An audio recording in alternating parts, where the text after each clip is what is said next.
Welcome to Easy Elim Learning Simplified. My name is Ruth, and today we are going to be discussing or continuing our discussion on salt. And previously, we did the introduction bit of salt. We were able to define and classify different salts, and also we were able to look at the rules of solubility. So for today, we are going to start on the preparation of salt, and we'll start with soluble salt first. We are going to look at two methods of preparing soluble salt, and we're going to discuss some details, especially when it comes to the laboratory procedure. When it comes to the questions in salt, most of the time you're usually taught to prepare salt from scratch. You can be given some materials to use for the question, but most of the time you are usually taught to prepare a certain salt. So, what are some of the procedures that you're going to use, and how do you respond to such kind of questions? So, let's begin. So when you are preparing soluble salt, one of the methods that you can use is a reaction of a metal with an acid. And I want you to remember that when you are reacting a metal with an acid, this metal has to be above hydrogen in the reactivity series. So you cannot take a metal that is below hydrogen and react it with an acid directly. This is not going to happen.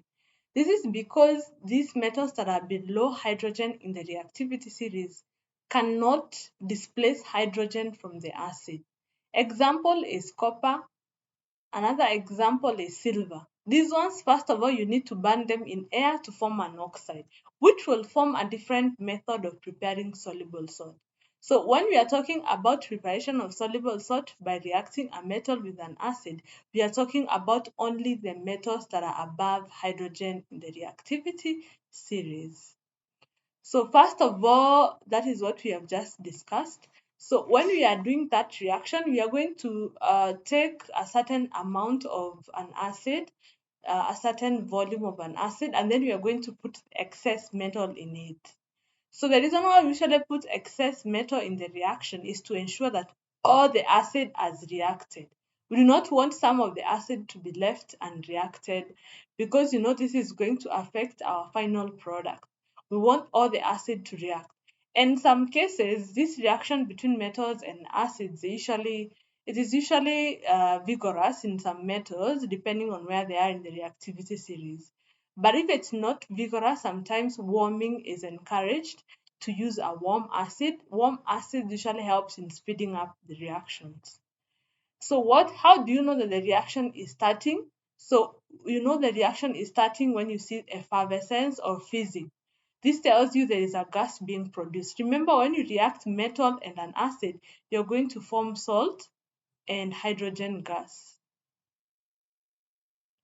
So this hydrogen gas is the one that is going to fizz or to bubble. So when bubbling stops, as you continue adding the excess metal, when bubbling stops, that means that the reaction is complete, that all the acid has reacted. Remember, our metal that was added was in excess. So you need to remove the one that has not taken part in the reaction. Otherwise, it's going to affect our final product. So the next step is filtering the excess metal and removing it. So you notice that I may not go like directly like in statement, but I'll try to. So first of all, you add excess metal in a certain acid, dilute acid. We use dilute acids only, and you've said you use metals that are higher in the above hydrogen in the reactivity series. And then when effervescence has stopped, the excess metal is filtered.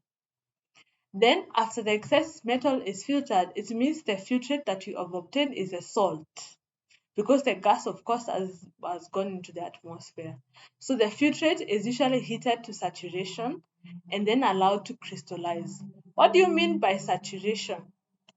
So a saturated solution is the one that cannot dissolve any more solute at a given temperature. It has reached its saturation point. And we do not want to heat this filtrate to dryness. We want to heat it and leave some solution behind. And that is what we refer to as saturated solution. So as the hot saturated solution cools, so the moment you have reached a saturation, it has reached a saturation point, you leave it to cool. You do not continue heating. So as it continues to cool, it forms some solid particles. These solid particles will have a regular shape. So the solid particles are usually called crystals, and the process is usually referred to as crystallization. So alternatively, in the laboratory, when you are doing crystallization, we usually test that the solution has started to form crystals by dipping a glass rod inside the solution as you continue heating it. So you dip a glass rod inside the solution, and then you check on the glass rod after it cools if there is any white particles that are forming around the glass rod or any crystals forming. It tells you the solution has reached a saturation point. It's not compulsory for you to mention this, especially when you're writing your answers, but if you can, it's well. And then evaporation, you have said, is not done to dryness, so because you want it to form larger crystals. If you evaporate it to dryness, yes, you're going to obtain the salt, probably in powder form, but it's not going to be in crystals, and you get less of it. So if you want to form large crystals, you first of all don't heat completely, and you allow slow cooling. That is the reason why we are doing this practical, we leave it in the laboratory for a day to give it time to evaporate slowly. And then when you have obtained your crystals, you can wash with distilled water and then dry the crystals between filter paper. So this is the part mostly people forget when they are doing the explanation. You need to dry your crystals and now obtain them. Apart from you like heating and getting the crystals, you need to be able to finish the process. So let's look at some examples of sorts that you can be able to use this method. So we're going to just write the equation for the reactions, and then you proceed to the next method. So remember, we said one of the examples of this normal salt is sodium chloride. And you can see when we are preparing sodium chloride, we are considering the metal, and the metal is sodium, which is above hydrogen, and then the acid, which is going to be hydrochloric acid. So sodium and hydrochloric acid, the reaction is okay. It's going to be a bit explosive. We try to avoid it in the laboratory, but this is a possible reaction, although we do not do this in the lab. So you notice in sodium chloride, other alternatives usually come in like direct synthesis. So that's how you figure it out when you are been given a question. Another example is, for example, magnesium. It can be magnesium sulfate. First of all, you can see magnesium sulfate is soluble. So the metal is magnesium, which is above also hydrogen. And then the acid is sulfuric acid, and it's dilute, remember, which is possible for this reaction to occur. So if you have been told to prepare magnesium sulfate in the laboratory, so let's look at the steps first. First of all, you're going to add excess magnesium metal in a beaker containing a warm dilute sulfuric acid, and then stir the mixture until fizzing stops, and then filter the excess magnesium metal, and then heat the filtrate to saturation and allow it to cool and form crystals of magnesium sulfate. And then wash the crystals with distilled water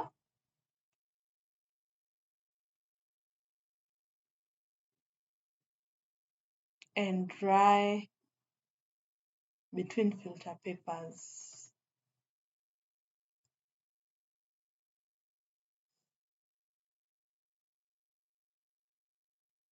And that's it. So if you were to write the equation, it's going to be magnesium solid reacts with dilute sulfuric acid, which is aqueous, to form magnesium sulfate, which is a salt. It's also in aqueous, plus hydrogen gas. So it is actually balanced, and this is the reaction. This is just an example. So remember we said for the case of sodium chloride, we are going to use direct synthesis. We'll discuss about what direct synthesis is. So the other method of preparing soluble salt is a reaction of insoluble base with an acid. When I talk about insoluble base, it can be insoluble oxides and hydroxides. In our solubility rules, we said insoluble bases are like copper oxide, zinc oxide. Those ones are insoluble. And in this case, it doesn't need to be below hydrogen, above hydrogen, sorry, it doesn't have to. So you can even use copper oxide and silver oxide. So this reaction is still going to occur as long as you use the correct acid. Also, we can use hydroxides instead, which are also insoluble. We said for the group 1 metals, hydroxides are usually soluble. So we can use the ones that are insoluble because the soluble basis also is another process. So if you react an insoluble base with an acid, you are going to form salt and water, and this process usually referred to it as neutralization process. So in the same manner we did with the reaction of metals with acids, you're going to add excess of the base or the oxide in warm dilute acid, and then also effervescence is going to happen. You're going to see a bit of a reaction that is going to happen, and then when the reaction is completely like finished reacting, remember we are reacting an acid with a solid, so you are also going to see some fizzing because of the processes happening. So after that, you of course filter off the excess base, and then you heat the filtrate to saturation, and then you allow it to cool slowly so that it can form large crystals, and then you wash the crystals with distilled water and dry the crystals between filter papers. So for example, you've said you can react copper oxide with a dilute sulfuric acid. So you're going to add excess copper oxide in a beaker containing warm dilute sulfuric acid, and you're going to stir the mixture until the reaction is complete, and then you're going to filter off the excess copper oxide, and then you heat the filtrate to saturation, and then you allow the solution to cool so that it can form crystals, and then you wash the crystals with distilled water and dry it between filter papers. So you're going to form copper sulfate and water, and this is balanced as well. So you can also use silver oxide, is still okay. Silver oxide, because these are the ones that they're not acceptable to be used when you're reacting metal with an acid, but you can use them in their oxide state. You just burn them in air to form their oxides. You can use magnesium oxide, you can use zinc oxide to just do the reaction. So those are other things that you can be able to use. So let's look at one or two questions, and then we are going to discuss the other processes later on. So starting with copper method, describe how a sample of crystals of copper 2 chloride may be prepared in the laboratory. So when you look at this question, you've been given copper metal. We said that copper metal is below hydrogen in the reactivity series, so there is no way we can react copper with hydrochloric acid. The hydrochloric acid is in this case is because of the chloride. So that reaction cannot happen directly. So what you're going to do is heat copper in air to form copper oxide, and then add excess copper oxide in a beaker containing warm dilute hydrochloric acid, and then you stir the mixture until the reaction is complete.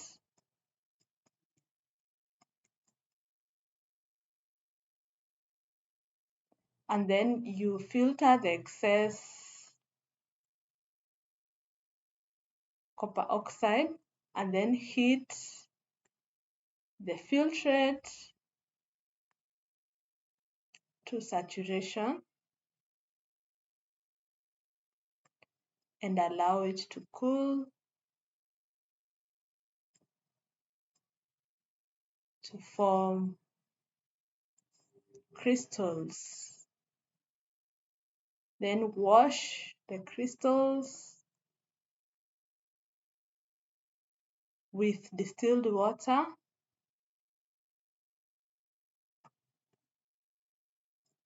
and dry between filter papers. So that's how you explain the process. And the moment you're not able to get the first statement, you don't get this question. So remember, copper is below hydrogen in the reactivity series. So don't forget to burn it in air. Next, we go to the next question. Given magnesium metal and dilute sulfuric acid, explain how crystals of magnesium sulfate can be obtained. So this will work because magnesium metal is it is above hydrogen in the reactivity series. So you repeat the same process again. You add excess magnesium metal in a beaker containing warm dilute sulfuric acid and stir until the effervescence is over. Then you filter the excess magnesium metal to get the filtrate of magnesium sulfate. You heat the filtrate to saturation and allow the crystals to form. And then you wash the crystals and dry them between the filter papers. So the process is the same. The only difference comes in, like, at the end of the day, what do you want to get, and what you have been provided with, how are you going to work with. So note, the metals that are above hydrogen can be used directly to produce salt by reacting them with acids, but the ones that are below hydrogen, they need to be oxidized first. So that's it for today. So we are going to discuss on other methods to prepare soluble salt in our next lesson. See you then.